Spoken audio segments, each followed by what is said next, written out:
Good morning મિત્રો. સવાર પડી ગઈ છે અને અમે જઈએ છીએ આજે પાછા અમદાવાદ. આજે કામ છે, બાકી જોઈએ આજે કેવું થાય છે. એ કામ તો થોડું નાનું જ છે, એટલે પતી જશે બરાબર. પછી જોઈએ શું કરીએ છીએ, વિચારીએ આપણે ત્યાં. તો મિત્રો પહોંચી ગયા છીએ ઘરે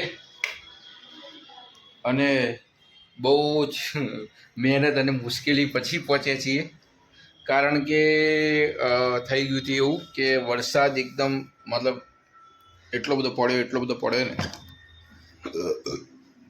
કે મારું જે અમારી રામપ્યારી જે મારું બાઇક છે એ એકદમ ચીલ મૂડમાં જતું રહ્યું, સૂઈ ગયું હતું. તો એને ધક્કા મારીને લાવ્યો છું. માંડ થોડું ચાલુ પછી હું ઘરે આવ્યો. આશરે જ્યાં મારે આવતા 1 કલાક કે સવા કલાક થાય છે, ત્યાં મારે 2.5 કલાક થઈ ગયા. આવતા 2.5 થી 3 કલાક જેવું થઈ ગયું. અને લોકો જોડે ધક્કા મરાયા, બાઇકના ધક્કા મારીને ચલાવ્યું બહુ જ. અને તો વરસાદ તો એકદમ મતલબ એના મૂળમાં જ ચાલુ હતો, આખો પલળી ગયેલો હતો. બહુ ડેન્જર રીતે હું આવ્યો છું આજ તો. મતલબ તમે વિચારી નહીં શકો એટલું કષ્ટ પડી હતી મને. બાકી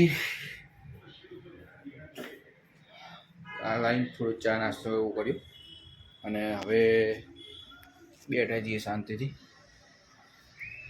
બહારનું વાતાવરણ લઈ રહ્યા છીએ, પવન એવો સારો ચાલુ છે. વરસાદ તો મતલબ અલગ જ મૂડમાં ચાલતો હતો આજમાંથી. હે પ્રભુ, હે જગન્નાથમ પ્રેમાનંદે, ये क्या हुआ, એના જેવું થયું આજે. તો ઘરે તો આવી ગયા છીએ.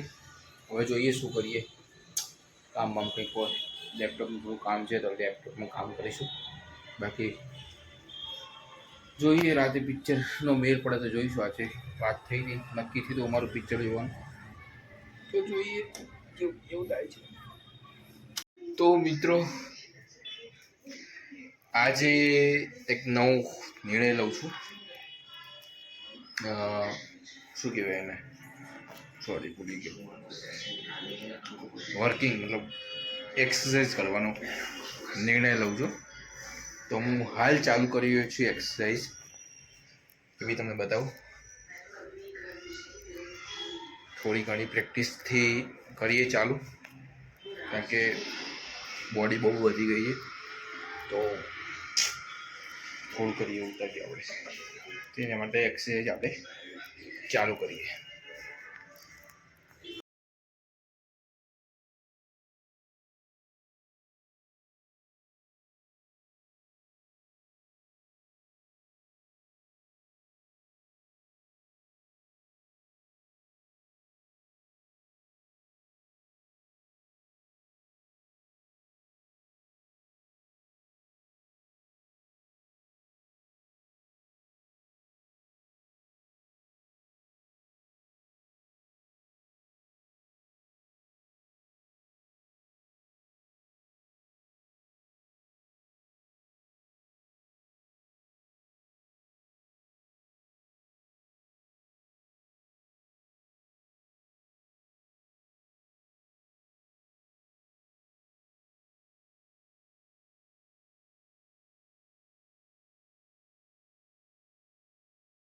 તો ફાઇનલી ગાઈસ, આપણો પિક્ચર જોવાનો પ્રોગ્રામ સફળ થઈ ગયો છે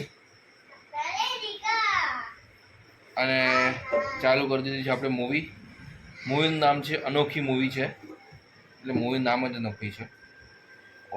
જોઈએ અંદર શું કહેવા માંગે છે. અનોખી અ યુનિક સ્ટોરી એવું કંઈક મૂવી છે. જોઈએ અને તમને બી બતાવીશ.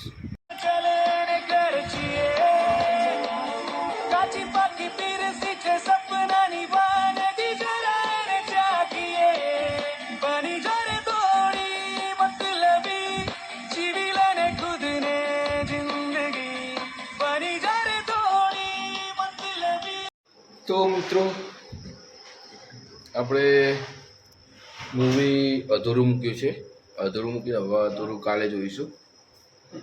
ને ત્યાં સુધી આજના બ્લોગને અહીંયા વિરામ આપીએ. બાકી દિવસ બહુ આ તો કષ્ટદાયક રહ્યો.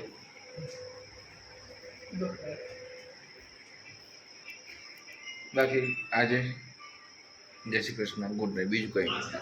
બાય, બસ.